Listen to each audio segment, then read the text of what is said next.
الرحيم وبه نستعين وهو خير معين وصلى الله على سيدنا ومولانا أبي القاسم محمد وآله الطيبين الطاهرين لا سيما بقية الله العظم روحي وأرواح العالمين لتراب مقدمه الفداء واللعن الدائمة على أعدائهم أجمعين من يومنا إلى قيام يوم الدين.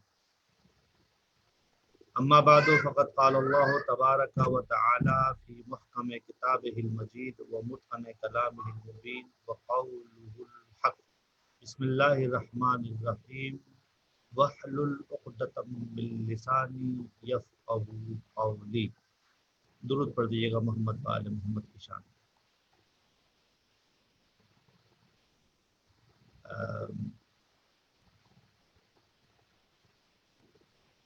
معذرت چاہتا ہوں. آج کے جو ہمارے مسائل ہیں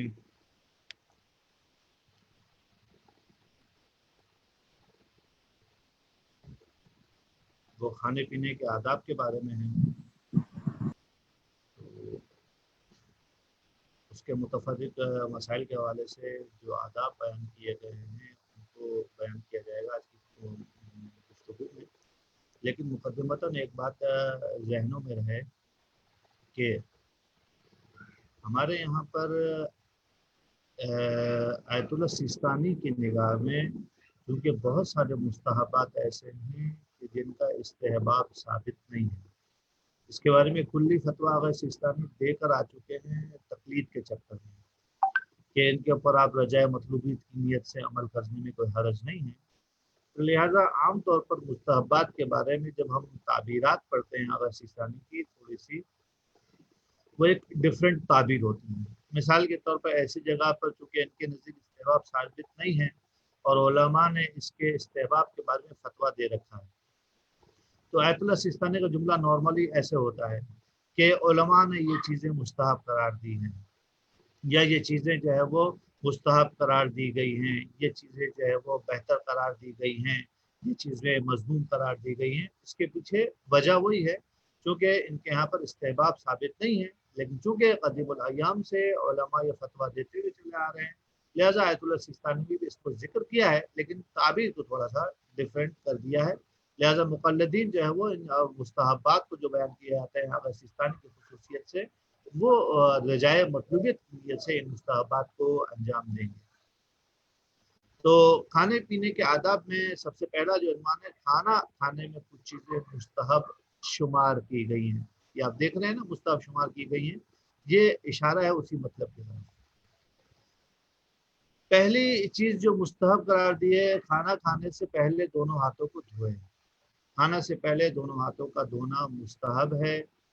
اب چاہے کرونا ہو چاہے کرونا نہ ہو, آپ کے ہاتھ گندے ہوں چاہے گندے نہ ہوں, یہ ہاتھوں کا دھونا مستحب ہے. دوسرے علماء کے نگاہ میں آغا سیستانی کا فتویٰ میں آپ کی خدمت میں بیان کر چکا ہوں.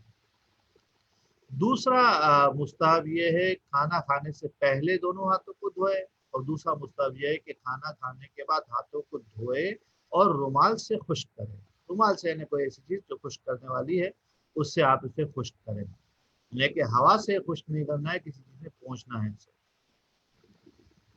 قید لے یہاں پر آ کے رومال یا کپڑا جسے ہم تولیہ کہتے ہیں اسے صاف کیا جائے.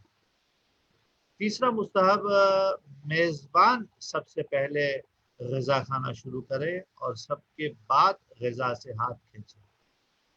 دیکھیے اسلام نے بہت سارے احکام ہم نے بیان کیے ہیں اور اسلام میں بہت ساری چیزیں تعلیمات سکھاتا ہے, لیکن چونکہ میرا یہ ماننا ہے پریکٹیکلی میں نے دیکھا ہے ہونا نہیں چاہیے لیکن نظر یہ آتا ہے کہ ہم دین کو اکثر اوقات سوشل ایونٹ کے طور پر دیکھتے ہیں کہ دین کو سوشلائزیشن کے طور پر پریکٹیکلی اکثریت ہماری بنا رہی ہوتی ہے, جبکہ ایسا نہیں ہونا چاہیے. مثال کے یہاں پر ہمارے یہاں پہ آداب میں شمار ہوتا ہے کہ کسی کو آپ نے گھر پہ مدعو کر رکھا ہے, مہمان کی تکریم اور عزت یہ ہے کہ آپ اسے پہلے کھانا پیش کریں. تو لیکن آپ کے اس سوشل ایونٹ کی وجہ سے آپ کے اس کلچر کی وجہ سے اسلام کا مستحب تبدیل نہیں ہوتا. ہونا تو یہ چاہیے کہ جو اسلام نے تعلیمات سکھائی ہیں اس کے مطابق عمل کیا جائے، کہ بہت سی موقع پر نظر آتا ہے کہ جملے جو ہے وہ متدین افراد سے بھی سننے کو ملتے ہیں کہ کوئی بات نہیں، آپ آج ہم چھوڑ دیتے ہیں نا، کوشش کریں کہ اسلام نے ایک موقع دیا ہے اور ثواب انسان اس کو جمع کرنا چاہتا ہے تو ثواب جمع کرے اور اس کام کو انجام دے۔ لہذا طریقہ یہ ہے کہ میزبان پہلے کھانا شروع کرے اور میزبان سب سے آخر میں کھانا کھاتا رہے۔ اور میں اس کی لاجک کے پیچھے نہیں جاتا، لیکن سب کو سمجھ میں آ رہی ہے کہ جب تک میزبان مشغول غذا تناول کرنے میں مشغول رہے گا، مہمان بھی کھاتا رہے گا۔ چوتھا جو ہمارے پاس کھانے کے اعتبار سے مستحب ہے، غذا کھانے سے پہلے مہمان اپنا ہاتھ دھوئے، پھر جو اس کے دائیں طرف بیٹھا ہو وہ دھوئے، اسی ترتیب سے سب سے آخر میں وہ شخص دھوئے جو میزبان کے بائیں طرف بیٹھا ہو۔ اب اسلامی کلچر کے اعتبار سے جو فتویٰ نظر آ رہا ہے، ممکن ہے کہ یہ عربی کلچر سے نکل کے آ رہا ہے فتویٰ، تو اس میں ایسا لگتا ہے جیسے بہت ساری جگہ پر گاؤں دیہات میں اس بھی ہوتا ہے کہ سفرے پر ہی ہاتھ دھلائے جاتے ہیں اور دھوئے جاتے ہیں۔ تو اگر یہ روش ہے اور روش نہیں بھی ہے تو مستحب بہرحال یہی قرار دیا ہے علماء نے کہ جب کھانا کھانے سے پہلے ہاتھ دھوئیں تو مہمان اپنا ہاتھ دھوئے گا، اور اس کے بعد جو مہمان کی دائیں طرف بیٹھا ہے وہ دھوئے گا، پھر اس کے بعد والا دھوئے گا، پھر اس کے بعد والا دھوئے گا، یہاں تک کہ اس آخری فرد تک بات پہنچ جائے گی جو مہمان کے بائیں طرف بیٹھا ہوا ہے۔ یہ اس صورت میں ہوگا جب افراد کھانے والے جو ہے وہ دو سے زیادہ ہیں لوگ، لہذا اس طرح سے کام چلے گا۔ کھانے کے شروع میں پہلے مہمان دھوئے گا، اس کے بعد اس کے دائیں طرف میزبان دھوئے گا، اس کے بعد اس کے دائیں طرف والے افراد دھوئیں گے، اور یہ مکمل ہوگی ترتیب۔ اور دوسرا اسی سے تعلق رکھتا ہے کہ کھانا کھانے کے بعد بھی ہاتھ دھوئے جاتے ہیں، تو وہاں پہ ترتیب کیا ہے؟ تو وہ جس نے سب سے آخر میں دھویا تھا پہلے، یعنی کہ وہ آدمی جو مہمان کے بائیں طرف جو بیٹھا ہوا ہے وہ پہلے دھوئے گا، پھر اس کے بعد والا دھوئے گا، پھر اس کے بعد والا دھوئے گا، آخر میں نوبت پہنچے گی مہمان کے میزبان کی طرف کہ میزبان سب سے آخر میں اپنے ہاتھوں کو دھوئے گا۔ آپ کو اندازہ ہو رہا ہوگا کہ میں سلائڈ تھوڑی سی جلدی جلدی چلا رہا ہوں، وجہ یہ کہ مسائل زیادہ ہیں اور بہت مشکل نہیں ہیں، اور ان کی اکثریت مسائل کیسی ہے کہ جس کو انشاءاللہ مومنین انجام بھی دیتے ہیں، لیکن تذکر کے لیے تاکہ ہمیں یاد دہانی رہے کہ اسلام نے کیا چیزیں مستحب قرار دی ہیں، اس موضوع کو میں نے انتخاب کیا ہے۔ چھٹا مستحب یہ ہے کہ غذا کھانے سے پہلے بسم اللہ کریں۔ اب آپ اتنا بھی کہہ لیں بسم اللہ تب بھی کافی ہے، آپ کہیں بسم اللہ الرحمن الرحیم جب بھی کافی ہے۔ اور اگر آپ کے دسترخوان پہ مختلف غذائیں ہوں، جیسا کہ ہمارے دسترخوانوں پہ نارملی ایک سے زیادہ ہی غذائیں ہوتی ہیں، چاول بھی ہوتے ہیں، روٹی بھی ہوتی ہے، سالن بھی ہوتا ہے، میٹھا بھی ہوتا ہے، اور کوئی اور چیز بھی ہوتی ہے۔ اگر مختلف غذائیں دسترخوان پہ رکھی ہیں تو ایک بسم اللہ تو وہ ہے کہ جو کھانے سے پہلے ہے، اور دوسرا بسم اللہ ہر غذا سے پہلے جب آپ لیں گے تو بسم اللہ پڑھا جائے گا۔ لہٰذا جو ہے وہ جتنی غذائیں ہوں آپ تناول کریں گے اس سے پہلے ایک بسم اللہ جو ہے وہ آپ پڑھیں، مستحب رہے گا۔ ساتواں مستحب غذا دائیں ہاتھ سے کھائیں، اور آٹھواں مستحب 3 یا زیادہ انگلیوں سے غذا کھائے اور 2 انگلیوں سے نہ کھائے۔ اور اس کے اندر بھی خیال رہے کہ جناب بعض لوگ جو ہے وہ پانچوں کے پانچوں انگلیوں کو یوز کرتے ہیں، بعض لوگ جو ہے وہ 2 ہاتھوں کو 2 انگلیوں کو استعمال کرتے ہیں، یہ نہ کریں۔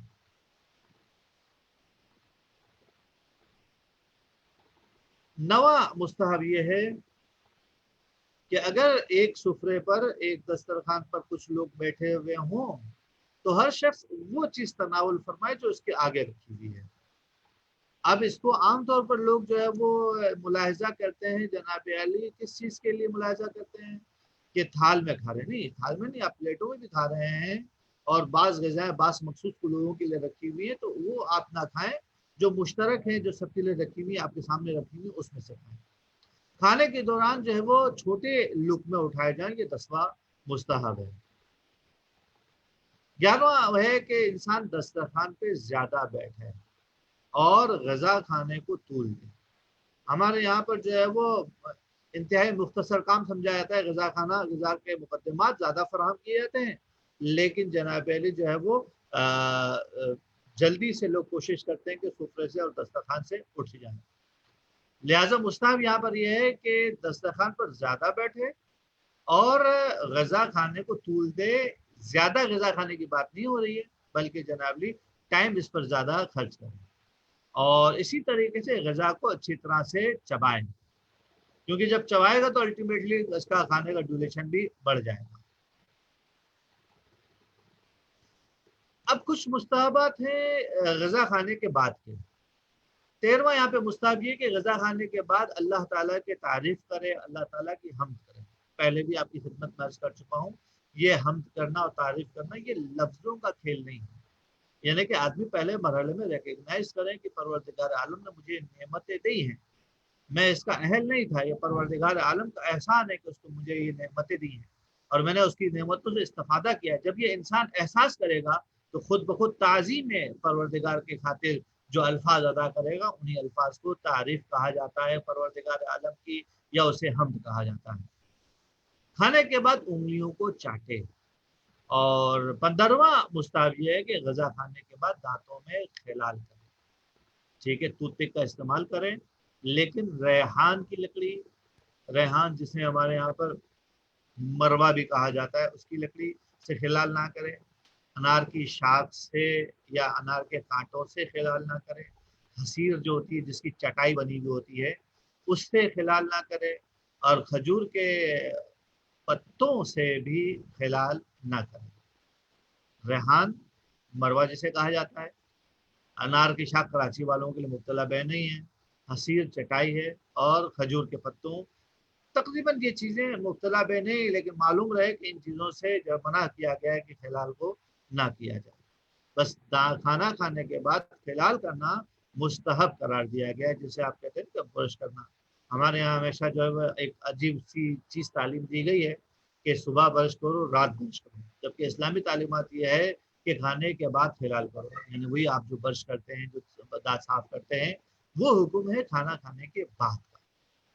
آپ جتنی مرتبہ کھا رہے ہیں اتنی مرتبہ برش کریں. جو غذا دسترخوان سے باہر گر جائے, 16واں مستحب ہے اسے جمع کیا جائے اور کھایا جائے. بہت دقت کیجیے گا, لفظ استعمال ہوا ہے جو غذا دسترخوان کے باہر گر جائے. لیکن اگر بیابان میں غذا کھا رہا ہے اور وہ دسترخوان سے باہر جو چیز گر گئی ہے اس گری ہوئی غذا کو پرندوں اور جانوروں کی چھوڑ دے, یہ مستحب ہے. کھانے کے مستحبات دن اور رات کی ابتدا میں کھائے اور دن کے درمیان میں اور رات کے درمیان میں نہ کھائے. یہ تقریباً یوں سمجھ لیجئے کہ آپ کے روزے کسی کنڈیشن ہے کہ روزے میں یہی ہوتا ہے کہ آپ جناب لی جو ہے وہ دن کی ابتدا سے پہلے کھا لیتے ہیں اور رات کی ابتدا میں کھاتے ہیں, وہ بالکل صحیح ہے. اگر جو ہے وہ روزہ نہیں ہے تو آپ فجر کی نماز کے بعد مثال جو دن کی ابتدا ہے اس وقت کھائیں, اور جناب لی جو ہے وہ رات کا مغرب کا جب ہو رہا ہے تو نماز کے بعد وہ اس موقع پہ کھائیں. تو ابتدا میں کھائیں اور درمیان میں, نہ دن کے درمیان میں کھائیں نہ رات کے درمیان میں کھائیں. کھانے کے مستحبات میں 18واں مستحب یہ ہے کہ غذا کھانے کے بعد پیٹھ کے بل لیٹے, یعنی کہ پیٹھ نیچے ہو اور لیٹ جائے اور دائیں پاؤں کو بائیں پائے پر رکھیں, جسے ہمارے کیلولا کہا جاتا ہے. اگر یہ کہا جائے کہ غذا کھانے کے بعد کیلولا کیا جائے, مستحب ہے. چاہے آپ ناشتہ کر رہے ہیں, چاہے آپ دوپہر کا کھانا کھا رہے ہیں, چاہے آپ جنابی رات کی غذا کھا رہے ہیں, مستحب یہ ہے کہ کچھ دیر جنابی آپ اس طریقے سے لیتے ہیں. اور 19واں مستحب یہ ہے کہ کھانے کی ابتدا اور انتہا نمک سے کریں, یعنی کھانے سے پہلے نمک کھائیں اور کھانے کے بعد بھی نمک کھائیں. 20واں مستحب یہ ہے کہ پھل کھانے سے پہلے انہیں پانی سے دھویا جائے. مستحب ہے کہ آپ پھل کھانے سے پہلے انہیں پانی سے دھوئیں. اب جناب علی کھانے کے آداب کا دوسرا حصہ کہ وہ چیزیں جو کھانے کے اندر مذموم ہیں, ناپسندیدہ قرار دی گئی ہیں, وہ کون سی چیزیں ہیں. ان میں سب سے پہلی چیز یہ ہے کہ اگر آپ کا پیٹ بھرا ہوا ہے تو نہ کھائیں, مذموم ہے. چاہے آپ دعوت میں رہیں, کوئی لذیذ کھانا نظر آ گیا, کوئی فرق نہیں پڑتا. اگر آپ کا پیٹ آپ کا سیر ہے, آپ پیٹ بھرا ہوا ہے, تو کھانا اس وقت جو ہے مذموم ہے. اور جب پیٹ بھرا ہوا نہیں اور کھا رہے ہیں تو وہ اس کو بھی پیٹ بھر کر کھانا مکروہ ہے. بلکہ روایت بھی نقل کی, آیت اللہ سیستانی نے فرماتے ہیں کہ اللہ ہر چیز سے زیادہ بھرے پیٹ بھرے شخص سے نفرت کرتا ہے. یعنی کہ جس آدمی کا پیٹ بھرا ہوا ہو وہ پروردگار عالم کو پسندیدہ شخص نہیں ہے, منفور شخص ہے. تیسرا مضمون ہے غذا کھاتے وقت دوسروں کے چہرے کو نہ تکے نہ دیکھیں، اپنی غذا پر اپنے لقمے پر اس کی نگاہ رہے، دوسرے کیا کھا رہے ہیں اس پہ آپ کی توجہ نہ ہو، یہ توجہ دینا مضمون ہے۔ چوتھا مستحب یہ کہ گرم غذا کو کھانا، اب گرم کا مطلب یہی ہے کہ جس سے عرف گرم کریں، ٹھیک ہے۔ اور پانچواں مستحب یہ ہے کہ جو چیز یہ کھایا یا پی رہا ہو اسے پھونک مارنا، گرم چائے پی رہے ہیں پھونک مار کے، یا جناب جی کوئی گرم چیز کھا رہے ہیں، پکوڑے کھا رہے ہیں، سموسے کھا رہے ہیں، بہت گرم ہے پھونک مار کے کھا رہے ہیں، تو یہ پھونکنا جناب علی جو ہے وہ مکروہ ہے۔ چھٹا جو مکروہ ہے نہ مذموم ہے ہمارے پاس، دسترخوان پر روٹی آ جانے کے بعد کسی اور چیز کا انتظار کریں۔ اب آپ کے دسترخوان پہ روٹی آ چکی ہے تو آپ اب انتظار نہ کریں بلکہ آپ کھائیے۔ اب یہاں پر آ کے تھوڑی سی زیرکی ان لوگوں کو بھی استعمال کرنی چاہیے جو سفرہ لگاتے ہیں، جو دسترخوان بچھاتے ہیں، کوشش کریں کہ آپ کے دسترخوان بجنے میں سامان لگے گا تو روٹی کو سب سے آخر میں لے کر آئیں، کیونکہ عام طور پر لوگ جو ہے وہ اس کی وجہ سے مکروہ میں مبتلا ہو جاتے ہیں، تو لہٰذا اس سے بچنے کا یہ طریقہ بھی موجود ہے۔ ساتواں مضمون یہ ہے کہ چھری سے روٹی کے ٹکڑے کرنا، روٹی کے ٹکڑے آپ چھری سے کریں یہ مضموم ہے۔ روٹی کو غذا کے برتن کے نیچے رکھنا، آپ روٹی کو مثال کے طور پر ڈونگے کے نیچے رکھ رہے ہیں، پلیٹ کے نیچے رکھ رہے ہیں اور اس میں سے کھا رہے ہیں، تو یہ جناب علی جو رکھا ہے آپ نے نیچے یہ مذموم ہے، مکروہ ہے۔ نواں مضمون یہ ہے کہ اگر آپ گوشت کھا رہے ہیں، جیسے کہ بقرعید کے دن چل رہے ہیں، آپ کے پاس اگر گوشت آیا ہے اور کھا رہے ہیں تو اس بات کا خیال رکھیے کہ ہڈی سے چپکے ہوئے گوشت کو یوں نکالنا کہ ہڈی پر کچھ باقی نہ رہے۔ اب یہ اعتراض نہیں کر دیجیے گا کہ مولانا صاحب وہاں پر گوشت ہی ایسا قربانی میں آیا ہے کہ جس کے اندر اگر یہ نہ کھائیں تو کچھ بھی نہیں بچے گا، وہ آپ کے نصیب ہے۔ مکروہ بہرحال اپنی جگہ پر یہ ہے کہ اس طرح سے نہ نکالے کہ ہڈی پر کچھ بھی باقی نہ رہے، کچھ رہ جائے، یہ بہتر ہے۔ کھانے کے مضمومات میں 11واں مضمون یہ ہے کہ چھلکے کے ساتھ کھائے جانے والے پھل کا چھلکا اتارنا، وہ پھل جو عام طور پر چھلکے کے ساتھ کھائے جاتے ہیں آپ اس کا چھلکا اتار کے کھائیں، جیسے کہ آپ کے پاس انگور ہے، انگور کا چھلکا اتار کے کھائیں، یہ مضمون ہے۔ آپ کا مثال کے طور پر جو ہے وہ سیب ہے، اگر سیب کا چھلکا اتار کر نہیں کھایا جاتا ہے تو آپ چھلکا اتار کے کھا رہے ہیں تو یہ مضمون ہے۔ یا مثال کے طور پر جو ہے وہ خوبانی ہے، اس کا چھلکا اتار کے نہیں کھایا جاتا ہے، آپ چھلکا اتار کے کھا رہے ہیں، مضمون ہے۔ مکمل کھائے بغیر پھل کو پھینکنا، جب تک پھل کھانے کے قابل ہے، اس میں کھانے والی چیزیں موجود ہیں، اس سے پہلے آپ پھینک دیں تو یہ مضمون میں مذمت کی گئی، روایات میں اس عمل کی۔ اب ہمارے پاس پانی پینے کے آداب ہے، پانی پینے کے آداب میں کچھ چیزیں مستحب شمار کی گئی ہیں، ان میں سے سب سے پہلی بات یہ ہے کہ چوس کر پانی پینا۔ چوس کا مطلب یہ ہے کہ جسے ہم جو ہے وہ سپ جو لیتے ہیں، کھینچتے ہیں، ٹھیک ہے نا، یہ کام کرنا مستحب ہے۔ بعض لوگ آپ نے دیکھا ہوگا ہندوستان میں بہت رائج ہے کہ لوگ جو ہے وہ پانی کا منہ کھول کے پانی کو اوپر سے گراتے ہیں، ٹھیک ہے نا، تو یہ نہیں، بلکہ مستحب یہ ہے، ادب یہ ہے کہ پانی کو چسکیاں لے کر یا چوس کر پانی کو پیا جائے۔ دن میں کھڑے ہو کر پانی پیے، مستحب ہے، ادب میں شامل ہے۔ پانی پینے سے پہلے بسم اللہ اور پینے کے بعد الحمدللہ کہنا، یہ مستحب ہے، آداب میں ہے۔ اور چوتھی چیز یہ ہے کہ 3 سانس میں پانی پیے، ایک ساتھ پانی کو نہ پیے۔ اور 5واں مستحب یہ ہے کہ پانی کو شوق سے پیے، زبردستی نہ پیئیں، پانی کو رغبت کے ساتھ پیے، یعنی کہ جب آپ کو شوق ہو رہا ہے، جب رغبت ہے تو پیئیں، جب نہیں ہے تو نہ پیئیں۔ پانی پینے کے بعد حضرت ابا عبداللہ علیہ السلام یعنی امام حسین علیہ السلام اور ان کے اہل بیت کو یاد کریں اور ان کے قاتلوں پر لعنت کریں، یاد کریں، یا حسین کہیں، مولا حسین کو یاد کریں، حضرت عباس کو یاد کریں، جناب علی اصغر کو یاد کریں، جون کو یاد کریں، مسلم بن عقیل کو یاد کریں، جناب حر کو یاد کریں، یہ مستحب ہے۔ اور ان کے قاتلوں پر لعنت کرے کہ پروردگار عالم کبھی بھی ہرگز ان کو اپنی رحمت کے سے ہمکنار نہ کرے، انہیں اپنی رحمت سے دور رکھے، یہ ادب میں شامل ہے، مستحب ہے۔ پانی پینے کے آداب میں کچھ باتیں مذموم قرار دی گئی ہیں۔ پانی پینے کے آداب میں جو باتیں مذموم قرار دی گئی ہیں ان میں پہلی چیز ہے کہ زیادہ پانی پینا، کہا جائے عرفاً کہ آپ پانی زیادہ پی رہے ہیں، یہ مذموم ہے۔ مرغن غذا کے بعد پانی تناول فرما رہے ہیں، تیل والی غذا کھانے کے بعد پانی پی رہے ہیں، یا جناب لی جو ہے وہ جن میں آلریڈی پروٹینز جو ہوتے ہیں، چکن کھا رہے ہیں یا گوشت کھا رہے ہیں، یہ مرغن ہی شمار ہوگا، اگرچہ کہ آپ نے وہاں پر جو ہے وہ کم تیل کا اور گھی کا استعمال کیا، لیکن اس کا اپنا روغن تو ہے نا، مرغن کہتے ہیں روغن والی غذا کو، لہٰذا اس کے بعد پانی پینا مذموم ہے۔ رات کو کھڑے ہو کر پانی پینا مذموم ہے، پیچھے آ چکا ہے کہ دن میں کھڑے ہو کر پانی پینا قابل تعریف ہے اور جو ہے وہ ادب میں شامل ہے۔ چوتھی چیز یہ کہ بائیں ہاتھ سے پانی پینا۔ پانچویں چیز یہ کہ کوزے یعنی گلاس ہو، مٹی کا ہو یا شیشے کا ہو، اس کی ٹوٹی ہوئی جگہ سے پانی پی رہے ہیں تو یہ مضمون ہے۔ کوزے کے دستے کی جگہ سے جہاں سے پکڑا جاتا ہے آپ وہاں سے پی رہے ہیں، اگر دستہ اس کا ہوتا ہے تو وہاں سے پینا اس مضمون ہے۔ درود پڑھ دیجیے ایک مرتبہ محمد وآل محمد کی شان میں۔ مجھے اندازہ ہے کہ یہ مسائل میں نے بہت جلدی گزارے ہیں۔ اس کی اہم وجہ یہ ہے میرے پاس کہ مسائل صرف اور صرف مرور کے لیے آپ انشاءاللہ ان تمام مسائل سے آشنا ہے۔ پروردگار عالم ہم سب کو توفیق دے کہ اپنی زندگیوں میں ان چھوٹی چھوٹی باتوں پہ عمل کریں، کیونکہ جب انسان ان باتوں پر جب عمل کرتا ہے، چھوٹی چھوٹی چیزوں پہ عمل کرتا ہے، تو اس کے اندر دین پر عمل کرنے کی رغبت پیدا ہوتی ہے۔ اسے نظر انداز نہ کریں، کیونکہ یہ چھوٹی چھوٹی چیزیں جو ادب میں شمار کی گئی ہیں، مستحب قرار دیا گیا ہے، ہمیں اتنی زیادہ ہماری زندگی مادی ہو چکی ہے کہ ہمیں بہت بڑی تعداد میں ثواب اور اجر کی ضرورت ہے، تاکہ ہمارے گناہوں کا کچھ نہ کچھ خمیازہ اس سے ہو سکے، ورنہ ایک اکلوتی زبان ہی سے ہم اتنے گناہ کر جاتے ہیں کہ آدمی دوسری چیزوں کو تو چھوڑیں۔ بہرحال میں ابھی آپ کی خدمت میں جو ہے اخلاقیات کا پورشن شروع کرنا چاہ رہا ہوں۔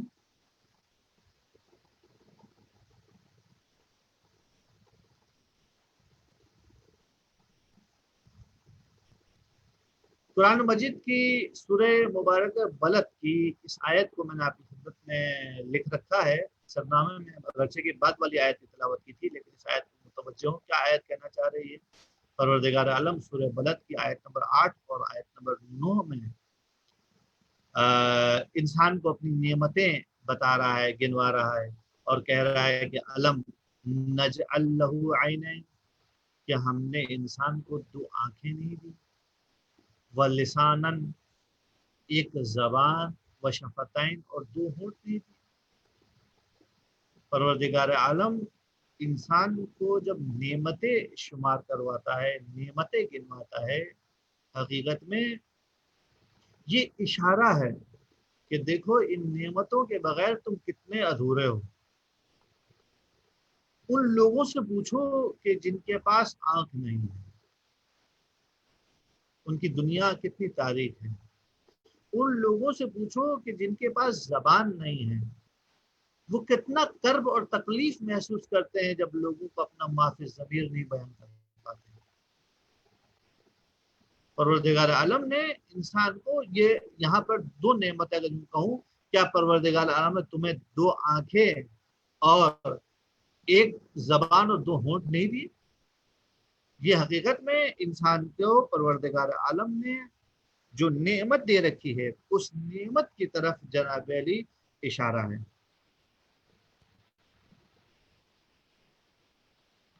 یہی زبان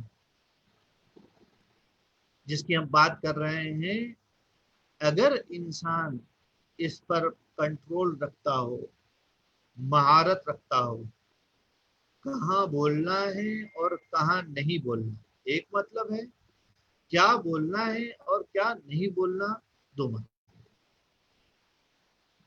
یہ آسان کام نہیں ہے، اس کے لیے بہت زیادہ مشق کرنی پڑتی ہے، اتنی زیادہ مشق کرنی پڑتی ہے کہ تاریخ میں ملتا ہے کہ بعض اصحاب رسول اس زبان کے جب گناہوں کی طرف متوجہ ہوئے تو انہوں نے اپنے منہ میں پتھر بھر لیے، اور اردو زبان میں تو محاورہ بھی آ گیا کہ منہ میں مونگ بھر لینا، جب کسی کے منہ میں مونگ ہو تو وہ جناب علی بات نہیں کر پاتا، جس کی وجہ سے وہ بہت سارے مسائل سے بچ جاتا ہے۔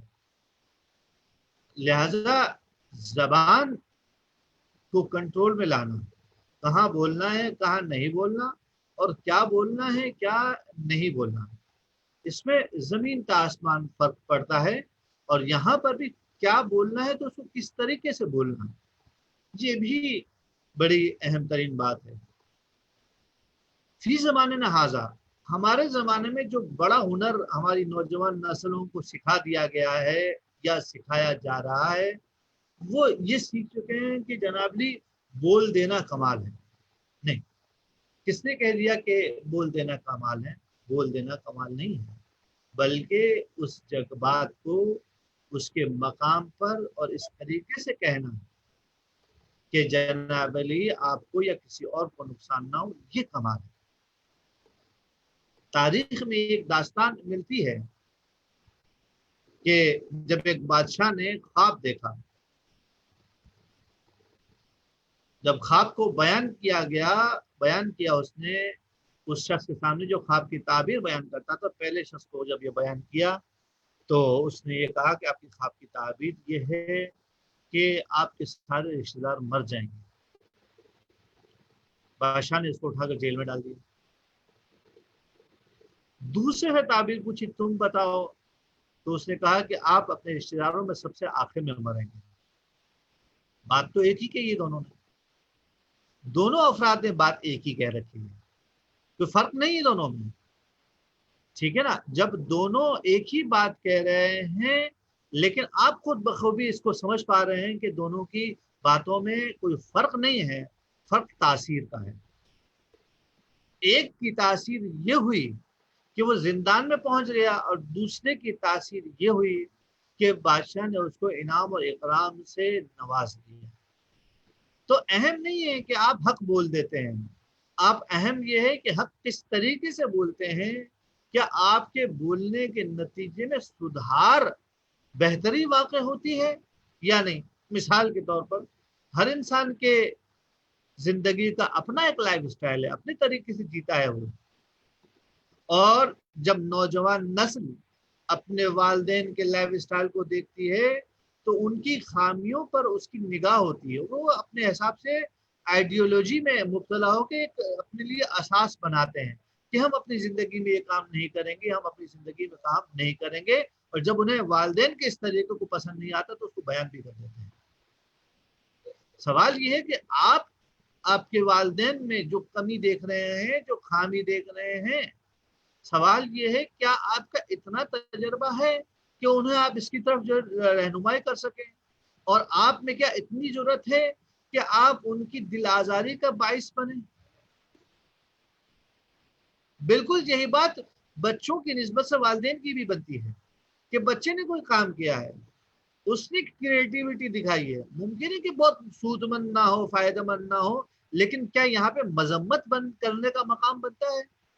تعریف کا مقام بنتا ہے۔ آپ تعریف کریں گے اپنے بچے کی تو اس کے اندر کریٹیوٹی اور ابتکار جو ہے وہ عروج کی طرف جائے گا اور نئے کام کرے گا، جرأت پیدا ہوگی۔ لیکن اگر آپ بچے کو کام غلط بھی ہو جائے اور سنا دیں، ڈانٹ دیں، تو حقیقت میں جس چیز کا سہارا لیا ہے وہ کیا ہے؟ وہ زبان ہی تو ہے، چاہے اولاد ہو چاہے والدین۔ یہ جو زبان کا استعمال کر رہے ہیں، اہم یہ ہے کہ آپ نے کتنی میٹھی زبان استعمال کی ہے۔ میں نے آپ کو میٹھی زبان کی مثال آپ کی خدمت میں دے چکا ہوں کئی مرتبہ۔ میں اپنے جو خطابت کے اعتبار سے لیکچرز ہوتے ہیں ان میں یہ بات کہتا ہوں کہ خطابت کا عنصر قوی یہی ہے، اور خطابت صرف ایسا نہیں کہ عالم دین یا ذاکر ہی کرتا ہے، ہم میں سے ہر شخص خطابت کر رہا ہوتا ہے۔ میں ایک مثال دیکھ کے آگے بڑھوں تو آپ دیکھیں کہ جب کبھی آپ کسی دکان میں جاتے ہیں، وہاں پر اچھا سیلس مین موجود ہو اور اس کو جنابلی اچھے طریقے سے گفتگو کرنا آتی ہو تو وہ آپ کو اپنی دکان سے جیب خالی کر کے باہر جانے دیتا ہے، اتنا آپ کے ساتھ خوش اسلوبی سے پیش آتا ہے کہ آپ کی کسی بات کا برا نہیں مانتا، اظہار نہیں کرتا۔ شاید ممکن ہے کہ اسے برا لگتا ہو آپ کی بات کیونکہ آپ کو تو لحاظ نہیں کرتے ہیں، لیکن وہ آپ کا لحاظ کرتا ہے، آپ کو احترام سے دیکھتا ہے۔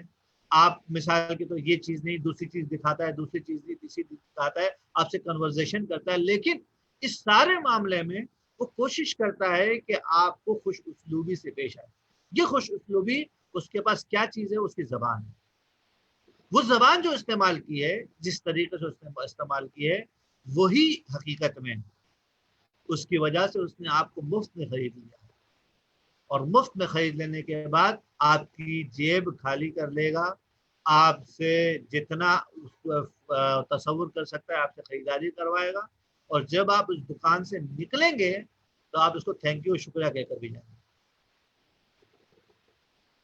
یہ آپ کا کمال نہیں ہے کہ آپ اس کو شکریہ کہہ کر جا رہے ہیں، وہ اس کی زبان کا ہنر ہے کہ اس نے آپ کے سے کس طریقے سے بیہیو کیا ہے، کس طریقے سے برتاؤ کیا ہے کہ جناب علی آپ اس کے سامان خریدنے کے بعد، پیسے دینے کے بعد شکریہ بھی کہتے ہوئے جائیں گے. صرف شکریہ نہیں کہہ کر جائیں گے، بلکہ 4 جگہوں پر لوگوں کو بتائیں گے کہ یہ دکان بہت اچھی ہے، یہاں پہ سامان بہت اچھا ملتا ہے، یہاں پہ اخلاق سے پیش آیا جاتا ہے.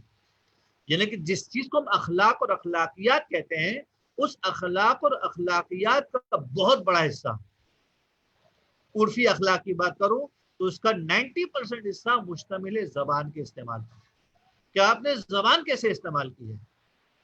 اسی لیے آپ کو ملیں گے بعض لوگوں کے اوپر یہ اعتراض بھی کیا جاتا ہے کہ جو زبان کے بہت اچھے ہوتے ہیں لیکن عمل کے بہت اچھے نہیں ہوتے، ہم کو کیا کہتے ہیں؟ زبان بول بچہ نہیں، باتیں بہت اچھی اچھی کر لیتے ہیں لیکن عملی دنیا میں یہ فاقد ہے. تو جب وہ باتیں کر رہا ہوتا ہے، سامنے والے کو مطمئن کرتا ہے، خوش رکھتا ہے، راضی کرتا ہے، اخلاق سے پیش آتا ہے. اس کی جو خرابی ہے، کمی ہے، وہ کیا ہے؟ وہ وعدے پورے نہیں کر پاتا، وہ اپنے معاہدے پورے نہیں کر پا رہا ہے. اس وجہ سے اس کے اوپر لوگ تانا لگاتے ہیں اس کے بول بچن. بول بچن چھوڑ دیے، لیکن بہرحال اس بول کے اندر جو الفاظ جو استعمال کر رہا ہے اس کے اندر اس کے پاس کمال موجود ہے. یہ آدمی استاد بننے کے لائق ہے کہ انسان اس سے سیکھے کس طریقے سے بات کی جاتی ہے. وہ جو وعدہ خلافی کرتا ہے، وہ جو مثال کے طور پر چورنگیاں گھماتا ہے، وہ اس کی بحث نہیں ہو رہی. لیکن بہرحال یہ بیان اور زبان کا استعمال ایسے آدمی بہت عمدہ طریقے سے جانتے ہیں. قرآن مجید کی دوسری آیت ملاحظہ فرمائیے، جس میں ارشاد فرمایا گیا کہ وَحْلُلْ عُقْدَةً مِّن لِّسَانِي يَفْقَهُوا قَوْلِي. نبی جیسا نبی، پروردگار عالم کی بارگاہ میں جب تبلیغ کے لیے جا رہے ہیں، بارگاہ میں یہ جملہ کہتا ہوا نظر آ رہا ہے، وَحْلُلْ عُقْدَةً مِّن لِّسَانِي. پروردگار عالم میری زبان کی گرہ کھول دے، میری زبان کو تلق اور آزاد کر دے، میں تبلیغ کا کام روانی سے کر جاؤں. کیوں ہے؟ کیوں نبی مانگ رہا ہے وَحْلُلْ عُقْدَةً مِّن لِّسَانِي، میرے زبان کی گرہ کھول دے پروردگار عالم. مقصد کیا ہے؟ یفقہوا قولی، تاکہ جب میں بت پرستوں کے پاس جاؤں، ان کے سامنے تیری توحید کی بات کروں، نبوت کی بات کروں، زناکاری سے بچنے کی بات کروں، شراب خوری سے بچنے کی بات کروں، غیبت سے بچنے کی بات کروں، یہ سب کا سب تعلیمات جو دوں تو میری گرہ کھول دے تاکہ یہ میری بات کو سمجھ سکے. اب اتفاق سے یہاں پر بھی آ کے ایک تعلیمی نقطہ ہمارے پاس موجود ہے کہ وہ لوگ کہ جو اپنے آپ کو سمجھتے ہیں کہ ہمیں بولنا بہت اچھا آتا ہے، ان کے لیے سبق ہے کہ نبی جیسا نبی بھی جب اپنا پیغام لینے کے لیے جا رہا ہے تو جملہ کہہ رہا ہے وَحْلُلْ عُقْدَةً مِّن لِّسَانِي، کہ پروردگار عالم میرے زبان کے عقدے کو کھول دیں، یفقہوا قولی، تاکہ وہ میری بات کو سمجھ سکے. جب کوئی اہم کام ہو، کسی سے درخواست کرنی ہو، کوئی اصلاح کرنا چاہتے ہیں، کسی دو افراد کے درمیان صلح کرانا چاہتے ہوں، پریکٹس کیجیے، تیاری کیجیے، لیکن تیاری کرنے کے ساتھ پروردگار عالم سے نبی کی طرح یہ دعا تو مانگ کے جائیے نا کہ پروردگار عالم وَحْلُلْ عُقْدَةً مِّن لِّسَانِي، خدایا میری زبان کی گرہ کھول دے، یفقہوا قولی، تاکہ وہ لوگ میری بات کو سمجھیں، میری بات کو، میرا معافی ضمیر میں ان کو بے طریقہ احسن اور مکمل طور پر بیان کر دوں. یہاں پہ یہ نظر آتا ہے، اور ایک اور مقام پر حضرت ختمی مرتبت کی زبانی قرآن مجید نے کوٹ کیا وما علینا الا البلاغ المبین، کہ ہماری ذمہ داری بلاغ مبین ہے. اب یہاں پر کیا کہا جا رہا ہے کہ پروردگار میری گرہ کو کھول دے زبان کی، وہ میری بات سمجھیں. اور وہاں پہ کہا جا رہا ہے کہ میری ذمہ داری تو بلاغ مبین ہے. تو یہاں پہ کنٹروڈکشن اور تضاد تو نہیں ہے، بالکل تضاد نہیں ہے. کہ میں ابھی جملہ پہلے کہہ چکا ہوں، بات کہہ دینا اور بات ہے، اور بات کو بیان کے ساتھ بیان کرنا. بات میں بیانیت، و بیان کہتے ہیں کسی چیز کو آشکار اور روشن کر دینے کو. جب ہم کسی چیز کو آشکار اور روشن کر دیتے ہیں تو سامنے والے کو سمجھ میں آ جاتی ہے. ٹھیک ہے نا. تو یہاں پر بھی ہم اپنی عملی زندگی میں کہیں آپ امر بالمعروف کی بات ہوتی ہے، کہیں نہیں انل منکر کی بات ہوتی ہے، کہیں تربیت کی بات ہوتی ہے، کہیں استاد شاگرد کا رشتہ ہوتا ہے، کہیں ماں باپ کا رشتہ ہوتا ہے، کہیں زوج اور زوجہ کا رشتہ ہوتا ہے. ان سب میں جو بھی کسی کے ساتھ بات کرنا چاہتا ہے، اپنا پیغام دینا چاہتا ہے، تو اس کی ذمہ داری یہ ہے کہ وہ کہے کیا بیان ہونا چاہیے اس کے پاس. کیونکہ اگر اس کے پاس بیان نہیں ہے تو وہ سامنے والے کو اپنا معافی ضمیر نہیں بیان کر پائے گا. اور جب نہیں بیان کر پائے گا تو سامنے والا آپ کی بات سمجھ بھی نہیں پائے گا. ہماری زندگی کے بہت سارے تنازعات، چاہے والدین اور اولاد میں ہوں، بھائی بہنوں میں ہوں، زوج زوجہ میں ہوں، عزیز و اقارب میں ہوں، ان تنازعات کی بہت ساری جگہ پر بات یہ ہے کہ ہم بہت ساری جگہ پر اپنا معافی ضمیر عمدہ طریقے سے بیان نہیں کرتے. اگر ہم اپنے معافی ضمیر کو عمدہ طریقے سے بیان کر پاتے تو یہ تضاد اور اختلاف ختم ہے. اور دوسرا سبب اختلافات کا یہ ہے کہ بیان بھی کیا ہے لیکن ہم نے وہاں پر آ کے جناب علی کچھ نیش سمجھتے ہیں، وہ جو ڈنک ہوتا ہے نا زہریلے جانور کا، نیش کہتے ہیں اسے فارسی میں. ہم بات کرتے کرتے سامنے والوں کو ڈنک مارتے ہیں. میں مثال دوں آپ کو کیسے ڈنک مارتے ہیں. مثال کے طور پر جناب علی باپ بیٹے سے گفتگو کر رہا ہے اور باپ کو نظر آ رہا ہے کہ جناب علی چھوٹے بھائی نے بڑی محنت کر کے ایک کام کر دیا ہے، اب بڑے بھائی سے بات کہنی ہے. دیکھو تمہارے چھوٹے بھائی نے کیا کمال دکھا رہا ہے، تم تو دن بھر سوتے رہتے ہو. آپ چھوٹے بھائی کی تعریف کر رہے تھے، وہاں تک خوب تھا، لیکن تم تو دن بھر سوتے رہتے ہو، یہ ڈنک ہے. یہ حقیقت میں سامنے والے کے دل میں آپ کی بات اترنے سے رکاوٹ بن جائے گا، اس کو ضدی اور ہٹ درم بنا دے. ویسے یہ مثال میں جو دے رہا تھا عام طور پر جناب علی نہیں دی جاتی ہے. نہیں ہے چھوٹا بھائی، کوئی باپ بیٹے سے گفتگو کر رہے ہیں اور بات ہو رہی ہے کہ دنیا میں یہ ہوتا ہے، تو بیٹے نے کہا کہ امریکہ میں جناب علی جو ہے وہ 20 سال کی عمر میں جناب علی لڑکے بزنس بنا لیتے ہیں، جاب کر لیتے ہیں، بزنس میں کامیاب ہو جاتے ہیں. کہاں، ہاں وہ سوتے تھوڑی رہتے ہیں پورا دن. اب بات نارمل ہو رہی تھی، گفتگو ہو رہی تھی، لیکن یہاں پر آ کے اس باپ نے کیا کیا، ڈنک مار دیا. ٹھیک ہے آپ کا بچہ سوتا رہتا ہے، لیکن آپ اس کو ایذا رسانی کرنا چاہتے ہیں یا اس کی تربیت کرنا چاہتے ہیں. تربیت کرنے کے لیے میٹھا بول بہت ضروری ہے. جب تک ہمارے پاس میٹھا بول نہیں ہوگا، یاد رکھیے گا یہ نقصان ہو جائے گا. یہ ڈنک کی پالیسی وہی پالیسی ہے جو اہل بیت کے دشمنوں نے اہل بیت کے بارے میں روایات میں روا رکھی ہے. آپ کو معلوم ہے میں ان روایات کو کہتا ہوں ڈنک والی روایات اور نیش دار روایات. جناب سیدہ فاطمہ الزہرا سلام اللہ علیہا کے بارے میں روایات میں ملتا ہے کہ فاطمہ تو بضعۃ منی فمن آذاها فقد آذانی. یہ روایت رسول کی. اب دشمنوں نے روایت کو اس طرح سے گھڑ دیا، اس کی داستان بنائے، ڈنک ڈالا اس میں. کیا ڈنک ڈالا کہ ایک مرتبہ علی کسی خاتون سے شادی کرنا چاہتے تھے. جب خاتون سے شادی کرنا چاہتے تھے سیدہ کو بات پڑی تو سیدہ ناراض ہو گئی، رسول کے پاس آئی تو رسول نے یہ جملہ کہہ دیا. اب دیکھیے سیدہ کی عظمت کی جو بات ہے وہ اپنی جگہ پر ہے، لیکن اس روایت کو کس طریقے سے مخدوش کیا، ڈنک والا کیا کہ جناب سیدہ کی فضیلت کے ساتھ جناب سیدہ کا عیب بھی اس میں ڈال دیا اور حضرت امیر المومنین کا عیب بھی ڈال دیا اور انہیں عیبدار بنانے کی کوشش کی گئی. ہماری گفتگو بھی اسی طریقے سے اکثر اوقات ڈنک والی ہوتی ہے. خدارا اذیت دینا اور تکلیف دینا چھوڑ دیجیے. ہم جتنی اذیت جتنی تکلیف اپنے عزیزوں اور رشتہ داروں کو دیتے ہیں کوئی اور نہیں دیتا. کیونکہ ہمارا کمیونیکیشن تو انہی سے زیادہ تر ہوتا ہے نا. اگر ہمیں ڈنک مارنے کی عادت لگی ہوئی ہے تو سوچئے یہ آدمی، جو لوگ ہم سے محبت کرتے ہیں، جو لوگ ہم سے ہمارا خیال رکھتے ہیں، وہ بھی ہماری اس عادت سے چڑے ہوئے. ضروری نہیں ہوتا کہ ہمیشہ سامنے والے کو ڈنک لگایا جائے. تعریف بھی کی جاتی ہے، اچھائی بھی بیان کی جاتی ہے. اور ڈنک لگانے کی ضرورت کیا ہے؟ بولنا اس لیے چاہتے ہیں، اصلاح کرنا چاہتے ہیں، تو اصلاح کا طریقہ دوستوں یہ ہے. امیر المومنین علیہ السلام نے زبان کے بارے میں یہ روایت کہی خصال شذوذ کے اندر. اس کو ذرا ملاحظہ فرمائیے. امیر ارشاد فرماتے ہیں کہ ما من شیء احق بطول السجن من اللسان، کہ کوئی بھی چیز،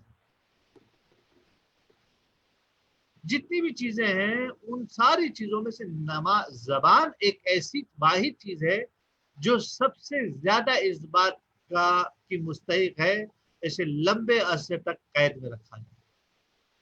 اور واقعاً پروردگار عالم نے زبان کی خلقت کی ایسی فرمائی ہے کہ زبان کو جہاں ذہن کے تابع کیا ہے تو ہونٹوں اور دانتوں کے پیچھے چھپا کر بھی رکھا ہے. لہذا امیر المومنین علیہ السلام اس جملے میں واضح طور پر پیغام ہمیں دیتے ہوئے نظر آ رہے ہیں کہ کوئی چیز اگر اس بات کی اہلیت رکھتی ہے، سزاوار ہے کہ اسے جناب علی قید میں رکھا جائے اور طولانی قید میں رکھا جائے، تو وہ زبان ہی ہے. لہذا پروردگار عالم سے انسان زبان کے بارے میں بار بار یہ درخواست کرے کہ پروردگار عالم کہ مجھے اس زبان کی مصیبتیں سے نجات عطا فرما. کچھ اور روایات ہیں جو میں لکھ نہیں پایا ہوں، لیکن آپ کی خدمت میں عرض کر رہا ہوں تاکہ مطلب تک میں مکمل کر سکوں آپ کے پاس. معانی الاخبار میں حضرت نے وصیت کی ابو ذر سے اور کہا کہ ابو ذر کہتے ہیں کہ رسول خدا صلی اللہ علیہ وآلہ وسلم نے ارشاد فرمایا علی العاقل ان یکون بصیرا بزمانہ،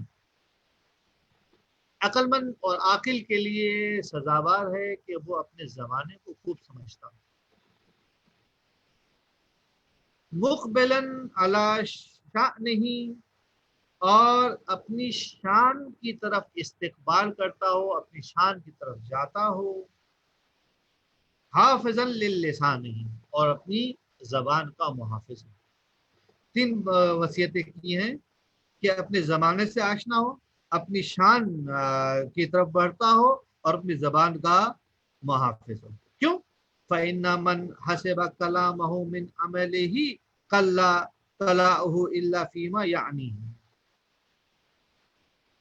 کہ جو شخص اپنے کلام کو برابر رکھے اپنے عمل سے، یعنی وہ بات کرے کہ جو اس کے عمل کے اندر ہے، تو یہ آدمی کسی پہ بوجھ نہیں پڑے گا، مگر وہی بات کہے گا جو اس کا ارادہ ہے. بس یہ آخری روایت آپ کی خدمت میں عرض کرتا ہوں. حضرت ختم مرتبہ صلی اللہ علیہ وآلہ وسلم ارشاد فرماتے ہیں کہ علیک بطول الصمت، کہ تم پر طویل خاموشی لازم ہے، تم پر طویل خاموشی لازم ہے. فَإِنَّهُ مَطْرَدَةٌ لِلشَّيْطَانِ، کیونکہ یہ طولانی خاموشی شیطان کو بھگانے کا سبب بنتی ہے. اور عون لکا امر دینے کا، اور یہ تمہاری طولانی خاموشی مددگار ہے تمہارے دین کے بارے میں. بس میں اس سے زیادہ آج کی گفتگو کو طول نہیں دیتا ہوں. انشاءاللہ اگلے ہفتے پروردگار عالم نے توفیق دی تو اس زبان کے موضوع کو مزید آگے بڑھائیں گے، اور زبان کی جو مسائل ہیں جن کے انسان مبتلا ہو جاتا ہے ان کے بارے میں تھوڑی بہت گفتگو کی جائے گی.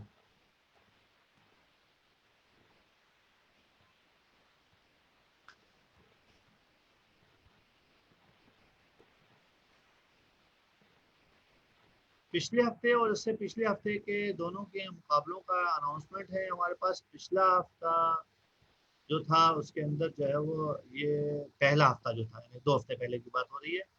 یہاں پہ جو رزلٹ شو ہو رہا ہے، مریم دیوجانی عمان سے ہیں، زہرا دیوجانی عمان سے ہیں، اور سہلا عباس پاکستان سے ہیں، اور بس انہیں 3 ناموں کو لیتا ہوں جو اوپر کے ہیں 3۔ ان کو انشاءاللہ ان کا انعام اور تحفہ مل چکا ہوگا یا مل جائے گا ان قریب۔ اور دوسرے والے یعنی پچھلے ہفتے میں جن لوگوں کو انعام کا حقدار قرار دیا گیا ہے ان سے مریم عمان سے ہیں، سکینہ شاکر جو ہے وہ یوئی سے ہیں، مریم ریحان پاکستان سے ہیں، ردا فاطمہ پاکستان سے ہیں، زہرا پاکستان سے ہیں، زہرا تاوجانی عمان سے ہیں، دیوجانی یہ عمان سے ہیں۔ پروردگار عالم ہم سب کی توفیقات میں اضافہ فرمائے اور ہمیں علم دین سیکھنے کی توفیق عطا فرمائے۔ آخر میں سورہ فاتحہ کے التماس ہے۔ کل مومن مومنات علماء شہداء جن کا کوئی فاتحہ پڑھنے والا نہیں، حاضرین کے مرحومین، سامعین کے مرحومین، علماء شہداء جنہوں نے التماس دعا کی، سب کو ذہن میں رکھتے ہوئے رحم اللہ من قرأ الفاتحہ۔ بسم اللہ الرحمن الرحیم، الحمد للہ رب العالمین الرحمن الرحیم مالک یوم الدین، ایاک نعبد و ایاک نستعین، اہدنا الصراط المستقیم صراط الذین انعمت علیہم غیر المغضوب علیہم ولا الضالین۔ بسم اللہ الرحمن الرحیم، قل هو اللہ احد اللہ الصمد لم یلد ولم یولد ولم یکن له کفوا احد۔ بسم اللہ الرحمن الرحیم، قل هو الله احد الله الصمد لم يلد ولم يولد ولم يكن له كفوا احد۔ بسم الله الرحمن الرحیم، قل هو الله احد الله الصمد لم يلد ولم يولد ولم يكن له كفوا احد۔ اللهم اغفر للمؤمنين والمؤمنات المسلمين والمسلمات الاحياء منهم والاموات، تابع اللهم بيننا وبينهم بالخيرات وتقبل منا انك سميع الدعوات برحمتك يا ارحم الراحمين۔ بارہ تجھے واسطہ محمد وال محمد کا تمام مومنین کی جان مال سے تعلق حفاظت فرما، جن لوگوں نے التماس دعا کی ان کی تمام شدی حاجات کو پورا فرما، جہاں کہیں بھی اہل بیت کے چاہنے والے موجود ان کی جان مال سے تعلق حفاظت فرما، تمام مومنین کو تمام بلاؤں سے خصوصیت سے کرونا کی بلا سے نجات عطا فرما۔ بارہ تجھے واسطہ محمد وال محمد کا اپنی آخری عزت کے زور میں تاجل عطا فرما، ہمیں ان کے اعوان و انصار میں شامل فرما، وتقبل منا انک سمیع الدعاء برحمتک یا ارحم الراحمین۔